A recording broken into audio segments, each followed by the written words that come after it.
আজকে যাচ্ছিলাম আমরা বর্ধমানে একটু ঘুরতে। মারা যাচ্ছিলো ডাক্তার দেখাতে, তাই আমরা ভাবলাম চলো আমরাও যাই। আর দেখলে নেহা গাড়িতেই মেকআপ করছে, গাড়িতেই চুল বাঁধছে।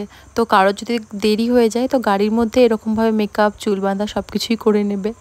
আর তারপরে আমরা ভাবলাম একটু সায়েন্স সিটি যাওয়া যাক, অনেক দিন যাইনি। আর সত্যি বলতে না আমার সায়েন্স সিটি একদম ভালো লাগে না যেতে, শুধু এরা যাচ্ছিলো বলে আমি এদের সাথে গেলাম।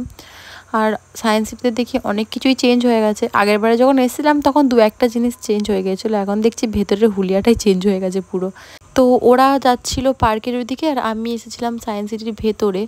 আর আমার না রোদ লাগছিলো বলে আমি ভেতরে চলে এসেছিলাম, মুখটা খুব জলে আমার রোদেতে। তারপরে এখানে আমি একা একাই ভিডিও করে নিচ্ছিলাম, কেউ তো আর ভিডিও করে দেওয়ার মতো নেই তার জন্য। আর এখানে এসে দেখলাম এটা মানে স্যাটেলাইটটা নিউ এসেছে, এটা তখন ছিল না। তারপরে এই পোস্টারটাও নিউ এসেছে, বেশ ভালো লাগছে না দেখতে। আর আমার না অনেক জোরে পানি পিয়াস পেয়ে গেছিলো, তো এখানে পানি খেতে এসে দেখি গ্লাস আছে একটা, বাট গ্লাসটা আমি ইউজ করিনি, হাতের মধ্যে দিয়ে পানি খেয়েছিলাম। তারপরে ভাবলাম যাই একটু পার্কের ওদিক থেকেও ঘুরে আসি। তো ওরা না কাঠগোলাপ কানে নিয়েছিল, কিন্তু আমি তো কাঠগোলাপ পাইনি, তার জন্য আমি নয়নতারা ফুলটা নিয়েছিলাম। আর ওরা আমার সাথে সাড়া দিচ্ছিল না, কারণ ওদের আমি ফটো তুলে দিইনি তার জন্য। তাই দেখো আমার বোন আমার কাছে আসতে যাচ্ছিল আর ও আমার বোনকে ট্রেনে পালিয়ে গেল, একদম হিংসুটি মেয়ে। তারপরে পার্লার ট্রিটমেন্ট নিয়ে এরকম দেখতে হলো।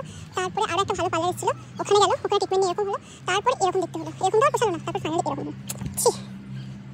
একটু এসেই দেখি এরা দুজন মিলে এখানে ফটো তুলছে। তো আমি আর কি করব, এই পুতুলটার সাথে কানে কানে কথা বলছিলাম।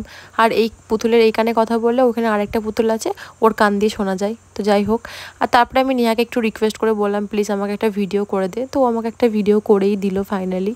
আর তারপরে আমি চলে যাই সায়েন্স সিটি থেকে, কারণ মাদের ডাক্তার দেখানো হয়ে গিয়েছিলো। আর তারপরে আমরা চলে গেছিলাম বিশাল মার্টে। তো এখানে এসে আমরা মানে যা যা নেওয়ার ছিল সেগুলো দেখছিলাম। আর সত্যি বলতে এখানকার ড্রেসের কালেকশন আমার একদম পছন্দ না, ভালো লাগে না একদম। তো আমার বোনরা দেখছিল, আমি এমনি ঘুরে ঘুরে বেড়াচ্ছিলাম। সত্যি বলতে আমার কিছুই ভালো লাগেনি তার জন্য। আর এখানে কুরকুরে নিয়ে নিলাম আর দুটো ক্লিপও কিনেছিলাম। তো বাই।